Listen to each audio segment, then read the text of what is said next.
lagi dengan saya, Indri Hayati. Belajar biologi yuk. Kali ini saya akan kembali melanjutkan materi mengenai evolusi, yaitu mekanisme evolusi. Sebelum saya lanjutkan, jangan lupa like, komen, subscribe, dan nyalakan loncengnya ya. Baiklah, coba perhatikan di sini. Mekanisme evolusi berdasarkan teori evolusi Darwin mengatakan bahwa adanya variasi genetik dan seleksi alam, ya. Di mana variasi genetik ini dia akan menentukan variasi sifat, ya. Jadi dari variasi genetik akan menghasilkan banyak sifat atau variasi sifat. Nah, dari variasi sifat ini nanti akan terjadi dua hal. Yang pertama, adaptif. Apabila dari variasi sifat ini dia bersifat adaptif, maka dia akan hidup dan bereproduksi. Sedangkan yang tidak adaptif, dia akan mati, tereliminasi atau punah. Nah, faktor-faktor penyebab variasi genetik ini yaitu yang pertama, adanya mutasi gen. Mutasi gen adalah perubahan susunan materi genetik atau DNA secara spontannya.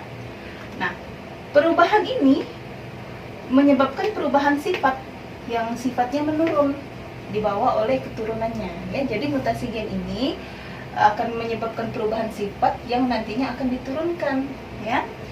Lalu faktor penyebab variasi yang kedua yaitu rekombinasi gen. Nah, rekombinasi gen adalah penggabungan gen atau hibridasi atau kawin. Jadi pada penggabungan gen ini kan terjadi penggabungan atau peleburan gen, ya, pembagian atau peleburan gen. Jadi kalau kawin antara jantan dan betina, nanti setengah gen jantan dan setengah gen betina akan bersatu, digabungkan. Jadi setengah jantan dan setengah betina nanti ia akan menghasilkan variasi genetik yang baru. Dari variasi genetik yang baru ini nanti akan menghasilkan sifat yang baru. Sifat yang baru ini juga nanti ada dua, seperti halnya yang pertama tadi, ya, adaptif atau tidak adaptif, ya. Nah, rekombinasi gen erat kaitannya dengan frekuensi gen, ya. Jadi terkait dengan evolusi. Frekuensi gen ini nanti akan terkait dengan evolusi yang menyebabkan perubahan frekuensi gen. Apabila frekuensi genotik dalam populasi konstan dari generasi ke generasi, maka keadaan akan setimbang. Nanti ada namanya hukum Hardy-Weinberg. Nah, ini hukum Hardy-Weinberg ini nanti akan kita bahas di video saya selanjutnya, ya. Nah, sekarang faktor yang mempengaruhi keadaan setimbang ini apa saja, ya? Yang pertama, tidak terjadi mutasi. Kemudian tidak ada seleksi alam. Lalu tidak ada migrasi, artinya terisolir, ya, tidak berpindah. Kemudian populasinya besar, dan yang terakhir perkawinan acak, artinya di sini viabilitas dan fertilitas gennya sama, ya. Nah, jadi di sini, ya, jelas, ya, mekanisme evolusinya jadi dari variasi genetik plus seleksi alam. Nanti setelah terjadi hal yang seperti ini dari variasi gen dan diseleksi oleh alam, nanti ada namanya spesiasi. Spesiasi itu adalah mekanisme pembentukan spesies baru. Nah, pembentukan spesies baru inilah yang disebut, yang termasuk dalam evolusi, ya. Jadi dari spesiasi itu akan membentuk spesies baru, maka termasuk dalam evolusi. Faktor penghambat spesiasi ini atau isolasi, yang pertama adalah faktor eksternal. Faktor eksternal ini adalah sering juga disebut dengan isolasi geografis, ya, di mana fenomena geografis yang menghalangi atau mencegah terjadinya kawin, pendorong terjadinya spesies baru. Jadi kawin ini adalah untuk mendorong terjadinya spesies baru. Karena terjadi isolasi geografis, jadi terhalangi atau tercegah terjadinya kawin.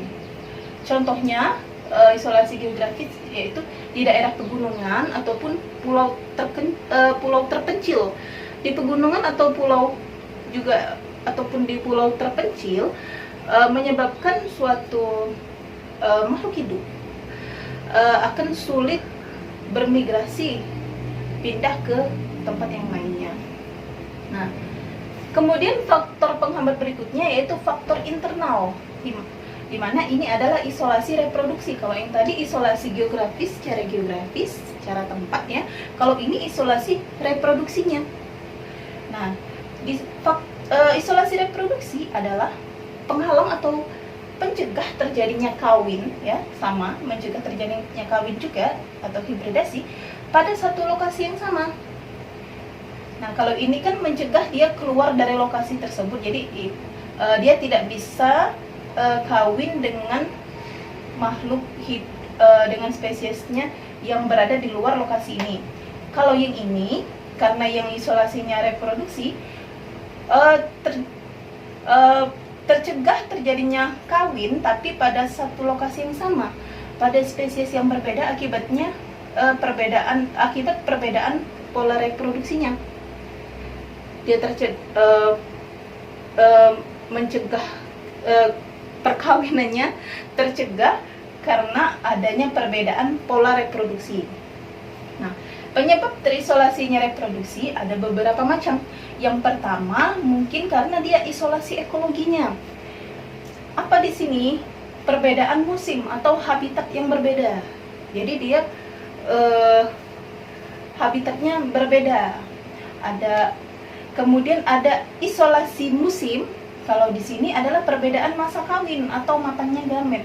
Mungkin antara masa kawin yang hewan yang ini dia pada bulan Februari mungkin, kemudian pada hewan yang satunya di bulan Maret, atau kematangan gametnya berbeda masa sehingga dia tidak bisa juga bertemu, tidak bisa kawin ya. Kemudian ada isolasi tingkah laku, di mana di sini ada perbedaan tingkah laku saat dia kawin. Kemudian ada isolasi mekanik, perbedaan alat kopulasi, baik itu morfologi bentuk ataupun ukurannya. Dan yang terakhir ada isolasi gamet, di mana gamet jantan viabilitasnya kurang sehingga ketika masuk ke alat kelamin betina rusak, sehingga tidak terjadi hibridasi.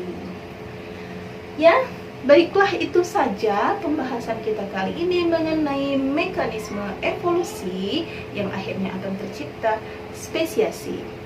Nah, tunggu kelanjutan video saya selanjutnya. Nanti akan saya bahas mengenai hukum Hardy-Weinberg yang tadi ya. Tadi belum kita bahas ya, hukum Hardy-Weinberg. Tunggu di video selanjutnya. Sampai di sini dulu. Wassalamualaikum warahmatullahi wabarakatuh.